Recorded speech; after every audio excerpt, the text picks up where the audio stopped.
तो आज की इस गहन चर्चा में स्वागत है। आज हम जिन दस्तावेज़ों का विश्लेषण कर रहे हैं वो वेब डेवलपमेंट के एक ऐसे हिस्से पर रोशनी डालते हैं जिससे मतलब हर डेवलपर का रोज़ाना ही सामना होता है। हाँ, बिल्कुल। और ये एक ऐसा टॉपिक है जिसे अक्सर हल्के में लिया जाता है। सही कहा। हमारे पास आज दो मुख्य सोर्स हैं। पहला है एक बहुत ही विस्तृत दस्तावेज जिसका नाम है mastering Django forms from HTML to model forms, और दूसरा सोर्स है the assignment on click initiative से जुड़े कुछ बहुत ही अहम नोट्स। और ये दोनों ही सोर्स काफी डिटेल में जाते हैं। मैं कह सकती हूँ कि ये यूजर इनपुट को हैंडल करने के तरीके को पूरी तरह से डिकोड करते हैं। एग्जैक्टली। जब हम वेब एप्लीकेशन बनाते हैं ना, तो यूजर इनपुट को हैंडल करना मतलब सबसे जटिल कामों में से एक होता है। हम सभी जानते हैं कि रॉ HTML फॉर्म्स के जरिए आने वाले पोस्ट डेटा को मैनुअली प्रोसेस करना कितना बहुत बड़ा सिरदर्द हो सकता है वो। हाँ, तो आज की इस चर्चा का मिशन इसी यूजर इनपुट के पूरे लाइफ साइकिल को डिकोड करना है।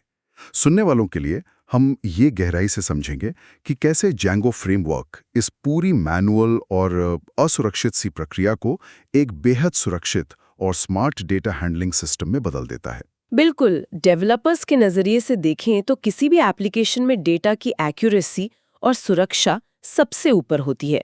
जेंगो फॉर्म्स का ये सिस्टम सिर्फ HTML रेंडर करने का टूल नहीं है, ये मुख्य रूप से एक बहुत ही मजबूत डिफेंस मैकेनिज्म है।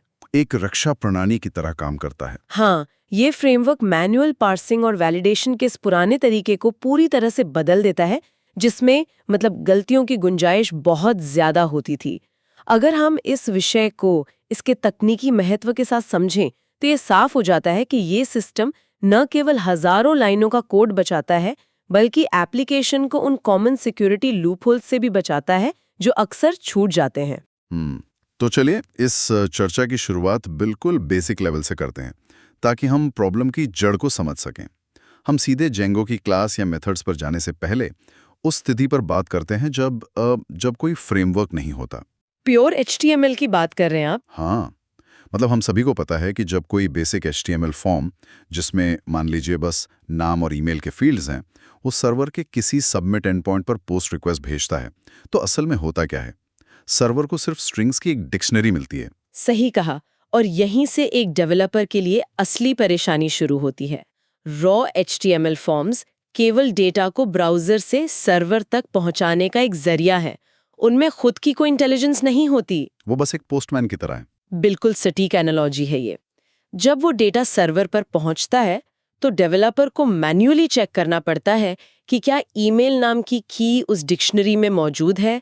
अगर है तो क्या वो खाली तो नहीं है, उसका फॉर्मेट सही है या नहीं। और डेटा टाइप्स का भी तो पंगा होता है। हाँ, वो तो है ही। अगर फॉर्म में उम्र का कोई फील्ड है तो ब्राउजर उसे एक स्ट्रिंग के रूप में ही भेजेगा। फिर डेवलपर को उसे इंटीजर में बदलने के लिए खुद कोड लिखना होगा। एक साधारण से कॉन्टैक्ट फॉर्म के लिए भी इस तरह का वैलिडेशन कोड लिखते लिखते सैकड़ों लाइनें बन जाती हैं। और जैसा कि the assignment on click initiative के नोट्स भी क्लियर करते हैं, सिक्योरिटी के लिहाज से ये मैनुअल तरीका सबसे बड़ी कमजोरी साबित होता है। हाँ, क्योंकि जब डेवलपर्स हर एक फील्ड को मैनुअली चेक कर रहे होते हैं तो किसी न किसी फील्ड का सैनिटाइजेशन छूट जाना बहुत ही आम बात है। एकदम सही।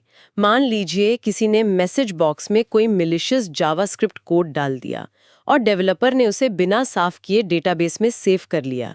ये तो सीधे तौर पर क्रॉस साइट स्क्रिप्टिंग यानी XSS जैसे हमलों को खुला न्योता देना हुआ। वही बात है ना, HTML फॉर्म्स ये तय नहीं कर सकते कि अंदर डाला गया डेटा सुरक्षित है या नहीं। उनका काम सिर्फ डिलीवरी करना है। जैसे आपने कहा, पोस्टमैन बिना लिफाफा खोले चिट्ठी दे जाता है। उस डेटा को खोलना, उसे जांचना और सुरक्षित बनाना, ये पूरी जिम्मेदारी बैकएंड की होती है। और मैनुअल कोड पर छोड़ने से बग्स आने का खतरा बहुत बढ़ जाता है। बिल्कुल। इसी गंभीर समस्या को सुलझाने के लिए जेंगो बीच में आता है। तो अब हम अपने मुख्य दस्तावेज की तरफ बढ़ते हैं, मास्टरिंग जेंगो फॉर्म्स। दस्तावेज बताता है कि जेंगो इस पूरी प्रक्रिया को इंटरसेप्ट करता है। इसमें forms.form नाम की एक क्लास का जिक्र है। ये एब्स्ट्रैक्शन असल में डेवलपर्स के वर्कफ्लो को कैसे बदल देता है? ये वर्कफ्लो को पूरी तरह से ऑब्जेक्ट ओरिएंटेड बना देता है।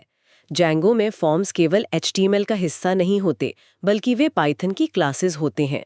डेवलपर्स एक क्लास डिफाइन करते हैं, उदाहरण के लिए कॉन्टैक्ट फॉर्म, और उस क्लास के अंदर वे Django के बिल्ट इन फील्ड्स का इस्तेमाल करते हैं। मतलब उन्हें स्क्रैच से सब कुछ नहीं लिखना पड़ता। बिल्कुल नहीं। अगर नाम चाहिए तो वे forms.char फील्ड का इस्तेमाल करते हैं और उसमें मैक्स लेंथ 100 जैसी शर्तें लगा देते हैं।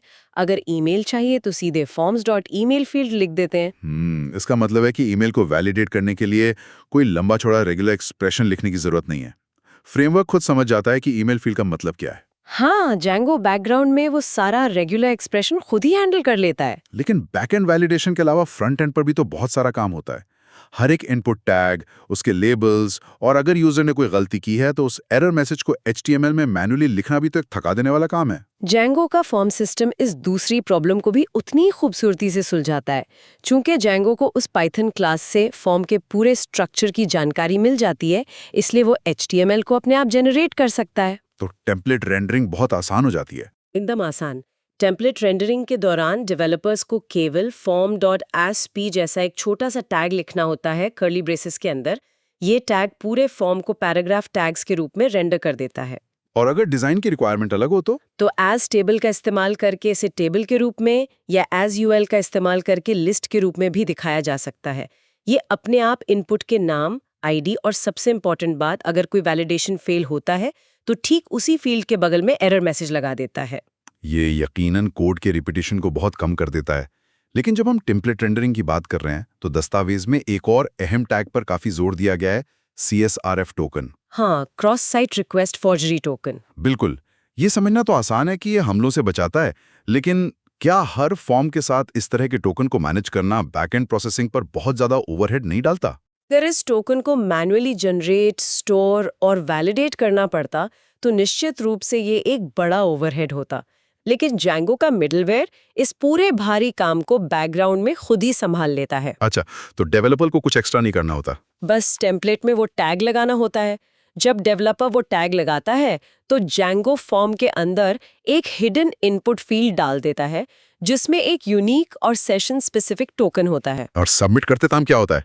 जब यूजर फॉर्म सबमिट करके पोस्ट रिक्वेस्ट भेजता है तो व्यू के पास डेटा पहुंचने से पहले ही Django का मिडलवेयर उस टोकन की जांच करता है। अगर टोकन नहीं है या वो यूजर के करंट सेशन से मैच नहीं करता, जो तब होता है जब कोई हैकर किसी दूसरी साइट से फर्जी रिक्वेस्ट भेजता है, तो Django उस रिक्वेस्ट को वहीं 403 फॉरबिडन एरर देके रिजेक्ट कर देता है। तो ये बिना किसी अतिरिक्त मेहनत के एक बहुत ही सॉलिड सिक्योरिटी लेयर है। हाँ। अब मान लेते हैं कि फॉर्म सुरक्षित रूप से सर्वर तक पहुंच गया और व्यू ने रिक्वेस्ट रिसीव कर ली। दस्तावेज के अनुसार व्यू में डेटा आने के बाद इस वैलिड मेथड को कॉल किया जाता है, जो एक बहुत ही क्रिटिकल चेक पॉइंट है। इसके पीछे असल में क्या प्रोसेस चल रहा होता है? जब व्यू में form.isValid कॉल किया जाता है तो ये Django की पूरी वैलिडेशन पाइपलाइन को ट्रिगर कर देता है।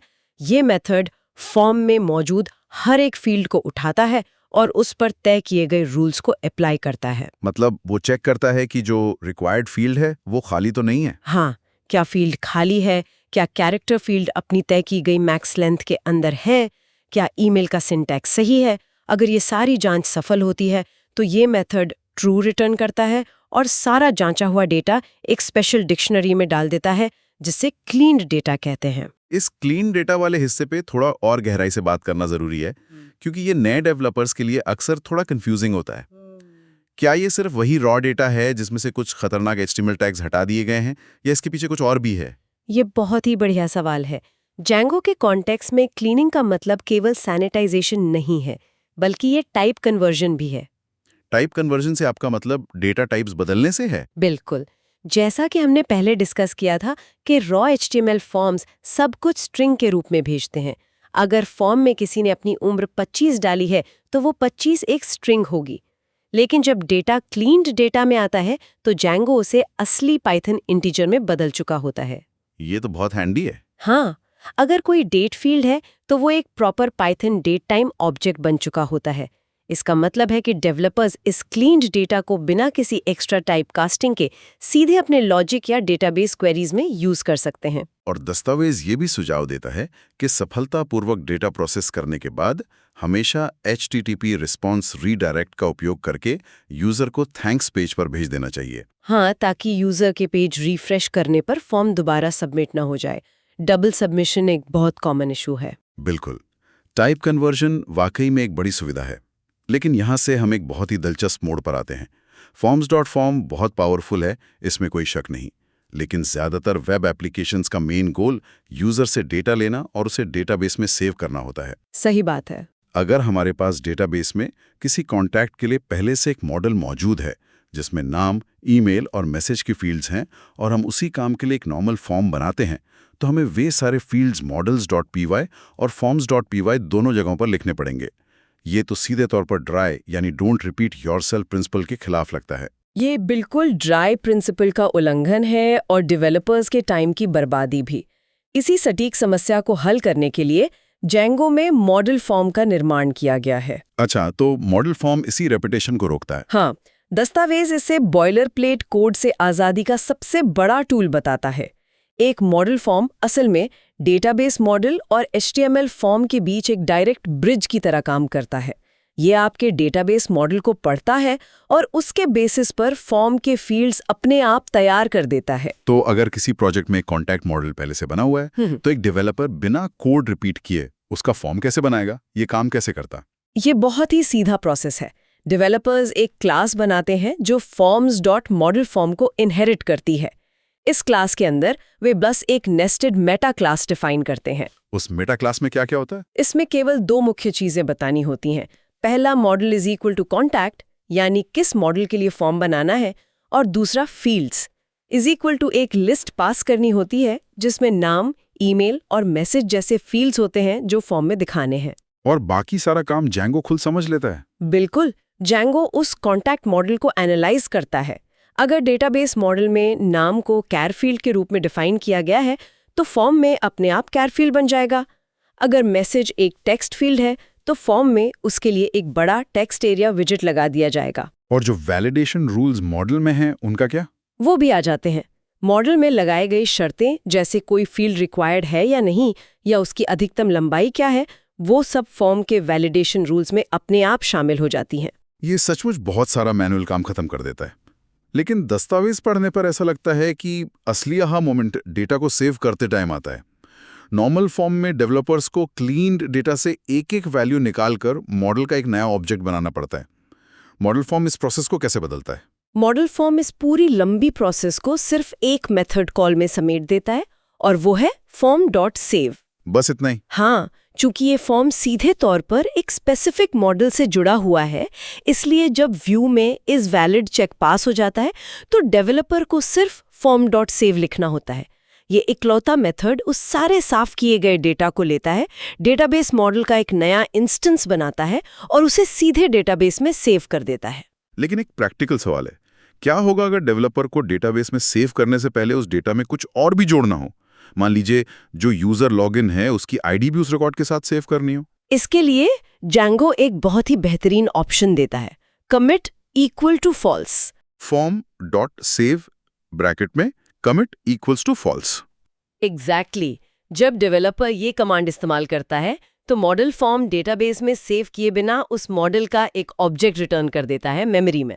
तो अब वो ऑब्जेक्ट हमारे पास है, हम उसमें मॉडिफिकेशंस कर सकते हैं। हाँ, अब डेवलपर उस ऑब्जेक्ट में यूजर की आईडी या कोई और जानकारी जोड़ सकता है और उसके बाद उस ऑब्जेक्ट पर normal.save कॉल करके उसे डेटाबेस में हमेशा के लिए सुरक्षित कर सकता है। ये तरीका फील्ड्स को मैप करते समय होने वाली ह्यूमन एरर्स को पूरी तरह खत्म कर देता है। ये commit equal to false वाली टेक्निक तो बहुत काम की है। अब तक हमने बिल्ट इन वैलिडेशन की बात की, जो कॉमन डेटा टाइप्स के लिए तो ग्रेट है, लेकिन रियल वर्ल्ड एप्लीकेशंस में बिजनेस लॉजिक इतना सीधा नहीं होता। हाँ, वहाँ कॉम्प्लेक्सिटी बढ़ जाती है। मान लीजिए रूल है कि @example.com वाले ईमेल एड्रेस एक्सेप्ट नहीं किए जाएंगे। इस तरह के कस्टम रूल्स को लागू करने के लिए जेंगो क्या सुविधा देता है? जेंगो इस तरह की जरूरतों के लिए वैलिडेशन प्रोसेस में कस्टम हुक्स प्रोवाइड करता है। अगर किसी डेवलपर को किसी एक विशेष फील्ड के लिए कोई रूल बनाना है तो वे फॉर्म क्लास के अंदर एक खास नेमिंग कन्वेंशन का उपयोग करके एक मेथड बना सकते हैं, clean_field name। तो अगर हम ईमेल वाले उदाहरण की बात करें तो वो मेथड clean_email कहलाएगा। इस मेथड के अंदर का लॉजिक किस तरह से लिखा जाता है?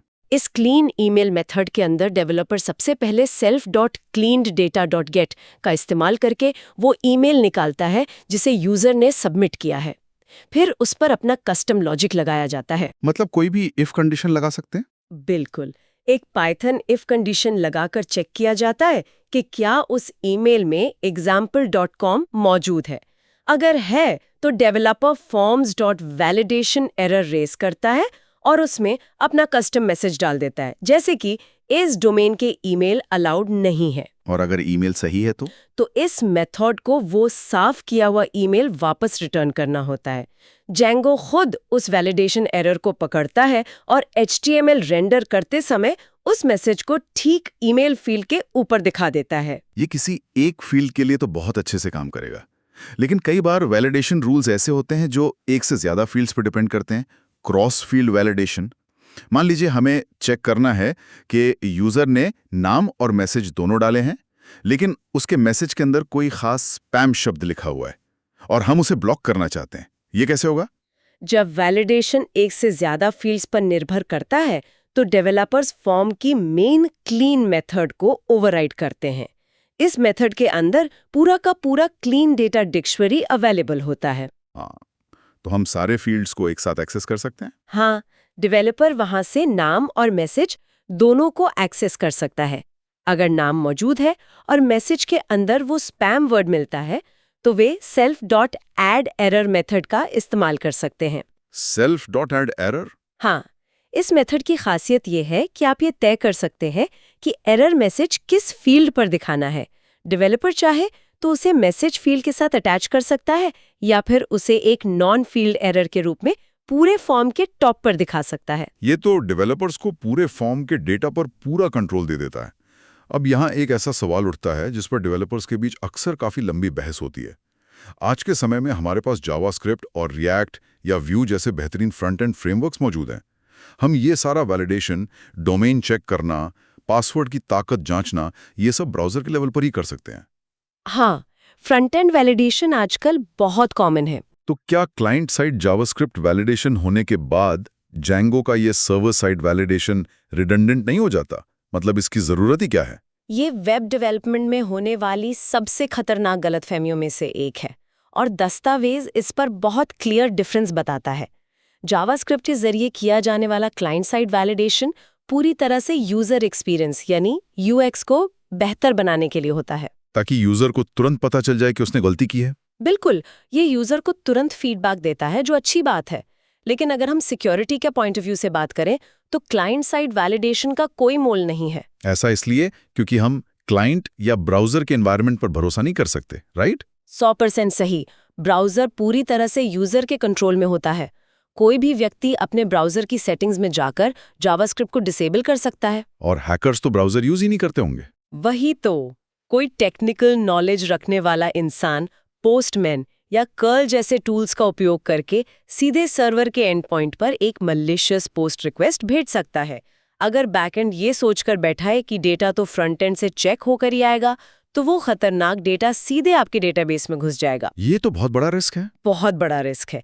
इसलिए क्लाइंट साइड वैलिडेशन एक सुविधा है, लेकिन सर्वर साइड वैलिडेशन जो Django करता है वो अंतिम और non negotiable line of defence है। इसे किसी भी हाल में इग्नोर नहीं किया जा सकता। ये बहुत ही क्रिटिकल पॉइंट है। यूएस और सिक्योरिटी के बीच का ये डिफरेंस समझना हर डेवलपर के लिए जरूरी है। खैर, चलिए अब हम चर्चा के आखिरी हिस्से की ओर बढ़ते हैं, जहां दस्तावेज में कुछ एडवांस स्टेप्स और FAQs दिए गए हैं।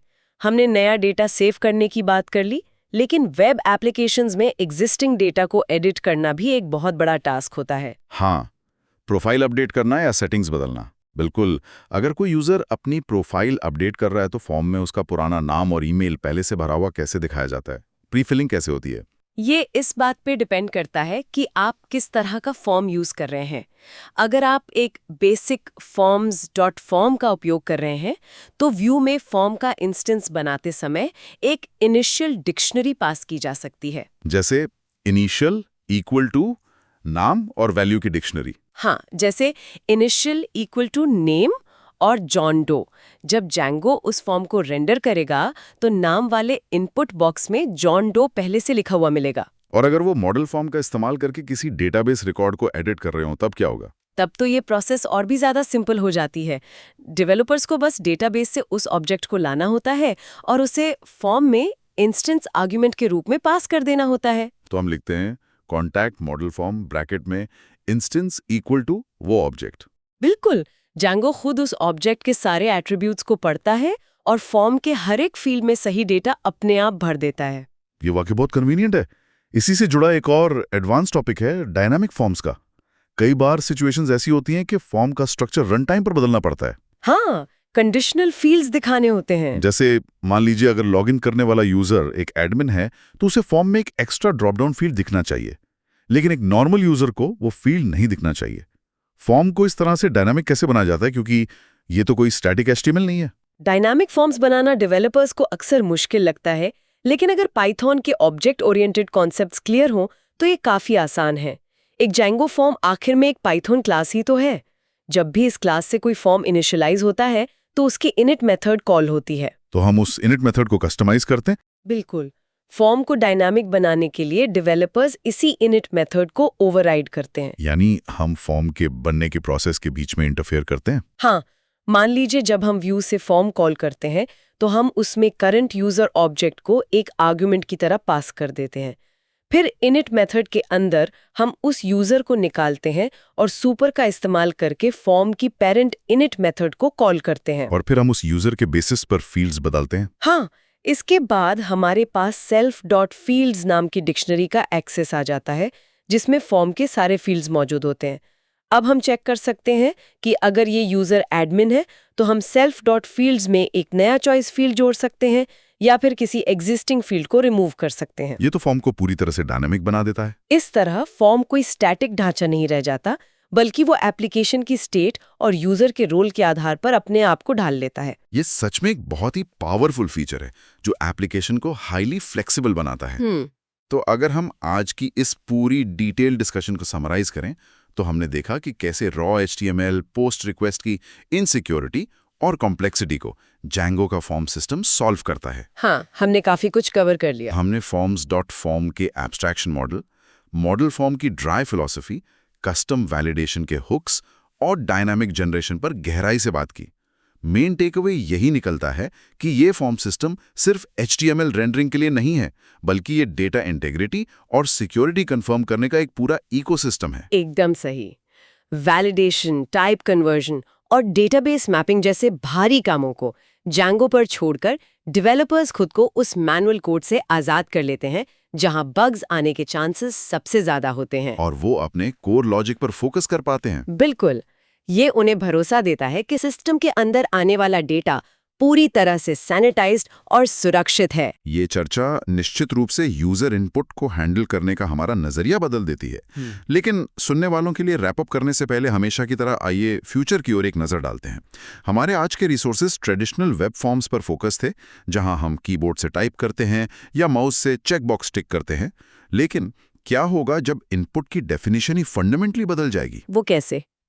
एक ऐसे फ्यूचर की कल्पना करें जहां वेब फॉर्म्स इतने डायनामिक हो जाएं कि वो केवल आपके टाइप किए गए टेक्स्ट को ही वैलिडेट ना करें, बल्कि ये भी देखें कि आप कैसे टाइप कर रहे हैं। जहां आपकी कीस्ट्रोक डायनामिक्स, आपके माउस के घूमने का पैटर्न या यहां तक कि आपके बायोमेट्रिक रिस्पॉन्सेज कॉन्टिन्यूअसली इनपुट के रूप में प्रोसेस हो रहे हों, ताकि रियल टाइम में आपके इंटेंट को वैलिडेट किया जा सके। ये तो काफी इंटरेस्टिंग और थोड़ा डरावना भी है। क्या तब वेब फॉर्म्स उस रूप में मौजूद रहेंगे जैसा हम आज उन्हें जानते हैं, या फिर हमारा पूरा ऑनलाइन बिहेवियर ही एक अनएंडिंग फॉर्म बन जाएगा जिसे मशीनें बैकग्राउंड में लगातार खामोशी से वैलिडेट कर रही होंगी? ह्यूमन कंप्यूटर इंटरैक्शन के फ्यूचर के बारे में ये एक बेहद प्रोवोकेटिव विचार है जिस पर आगे चलकर बहुत काम होने वाला है। तो इसी विचार के साथ हम आज की इस गहन चर्चा को यहीं समाप्त करते हैं। सीखते रहिए और नई टेक्नोलॉजीज को सिक्योर तरीके से एक्सप्लोर करते रहिए।